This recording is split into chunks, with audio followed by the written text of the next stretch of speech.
To Beijing, where the missing passengers' families continue to deal with this emotional roller coaster. Each day, each hour, search information comes and goes without any confirmed clues on the whereabouts of their loved ones. Teresa Su is live for us in the Lido Hotel in Beijing.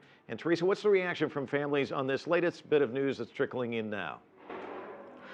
Mike, definitely that the families here in Beijing are actually preparing for yet another intense day. I just saw some of them walking into this door. This is the grand ballroom at the Lido Hotel here in Beijing, and definitely this has been the center of hope for them, where they, expect new information each day. But for now, really, like the news coming out from Australia is just another piece of yet confusing information to them.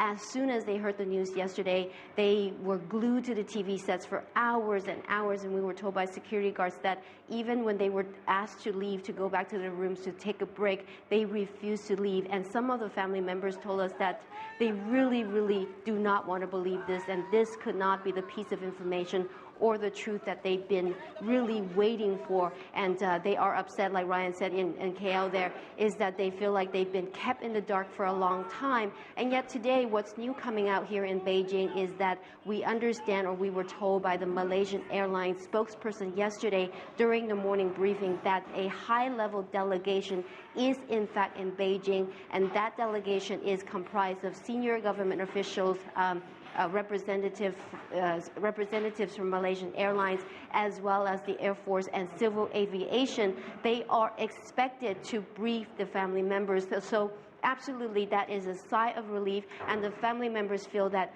after 2 weeks and repeated requests, they finally, their request is being met, and they get to talk to the Malaysian government directly. So certainly that they are going to have high expectations, and that the delegation will really directly have to answer to their questions. Mike? Teresa, this undoubtedly is excruciating for them. What's next for these families?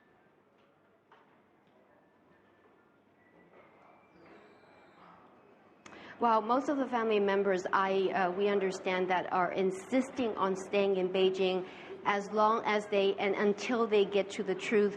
As we know, at least 400 members are still here, and their plan so far is, again, continue to come to this room, go through these doors day after day until they get the concrete answer that they want. Of course, they've been pinning the hopes of a possible hijack. They very much believe that the loved ones on board MH370 are very much alive, and they want them to come home. Now, yesterday, we understand that a special committee was formed, and so what they're feeling now is that they have each other to lean on, and the organizers are actually calling more family members who are in Beijing to join the committee. Yesterday, we learned that 151 members, with 5 more actually as volunteers, and they want everybody here, if possible, to join the committee, because they feel this is a united voice, one voice for one cause, and they feel in the past days that they haven't been able to rely on the Malaysian government officials, to give them information or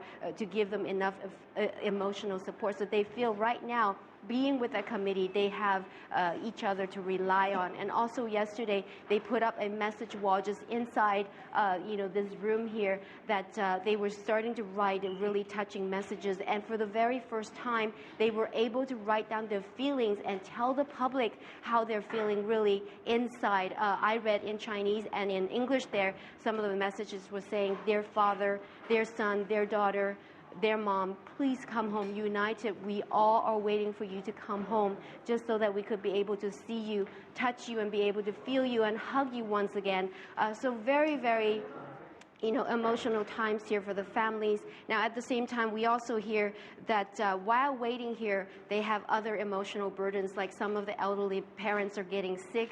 That was confirmed by the Malaysian Airlines spokesperson, that some of the elderly parents were actually taken to hospital. Some of them are running out of medication. And on top of that, really, the family members here have really disrupted their normal lives in order to wait for the truth. Now, meanwhile, the committee has emphasized, while the the formation really is to provide strengthened communication and support. They emphasize that they have no legal representation and at the same time reiterated that they will not intervene or influence the decisions of the family members who decide to join, especially when it comes to compensation. Now, of course, compensation is a very touchy and sensitive topic right now. The family members have really walked through these doors literally millions of times in the last 13 days, and no one has been able to give them any concrete answer, and they are certainly expecting that today. Back to you, Mike. Very difficult time there at the Lido Hotel. Teresa Su, live for us in Beijing. Thank you.